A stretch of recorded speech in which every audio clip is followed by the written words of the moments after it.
రాజేష్ పెద్ద పెద్ద సూది ఉంటుందంట కదరా మరి ఇప్పుడు కూర్చేటప్పుడు కూర్చుతారా అట్లా గ్యాప్లో కూర్చుతారా నీకు చీలిన గ్యాప్లో కూర్చుతారా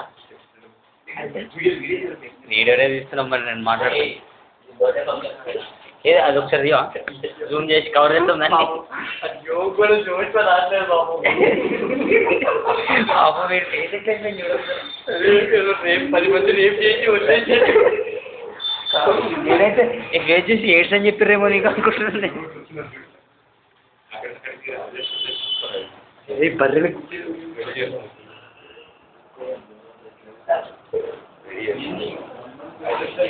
రాజేష్ రాజేష్ రాజేష్ రాజేష్ సూదిని బాగా వేడి చేస్తున్నారు అక్కడ మంచిగా దిగాలని ఇచ్చేటప్పుడు బాగా దిగాలని లోపలికి ఇట్లా పెడితే ఇటు ఇటు వస్తుంది